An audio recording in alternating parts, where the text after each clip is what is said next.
I never thought it would come to this, but sometimes life forces you to take the hardest steps. She had always been the center of my world, the one I trusted with every secret, every dream. But over time, something in our relationship changed. I noticed it in small ways at first. A delayed text here, a distracted glance there, but I ignored it, convincing myself I was overreacting. Deep down, though, I knew something was off.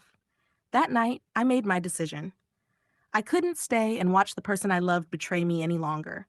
I packed a small bag, careful not to take anything extravagant. I didn't need possessions. I just needed to leave a message she would never forget.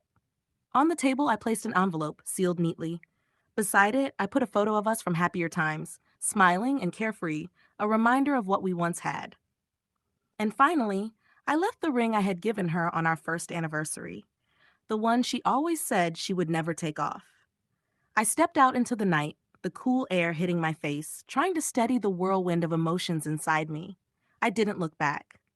Part of me wanted to scream, to call out her name, to demand an explanation, but I knew it would be meaningless.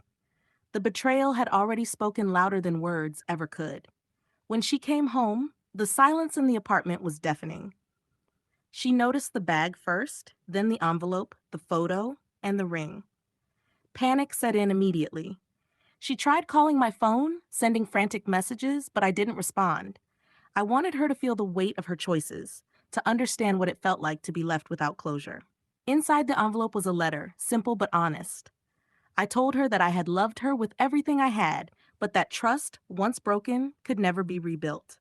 I reminded her of our memories, the laughter, the plans we had made, and how painful it was to see them ruined by lies and deceit.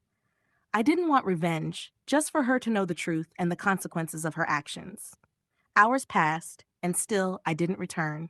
I needed time to think, to breathe, to heal.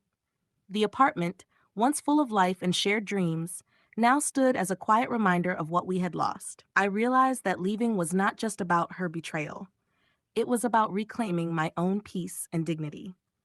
Days later, I learned she had finally read the letter. I heard from a mutual friend that she cried for hours, staring at the ring in the photo.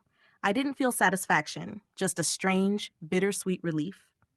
I had made the hardest choice of my life, but I had done it with honesty and respect, for both of us. Life moves on, even when trust is shattered. I found solace in small things: quiet mornings, long walks, and the realization that some people are meant to stay in our memories rather than our lives. Leaving her was the only way to protect myself from further pain, and although it hurt like nothing else, it was necessary. Sometimes love isn't enough to hold people together. Sometimes the right choice is letting go and walking away, leaving only memories, a photo, a ring, and the truth behind.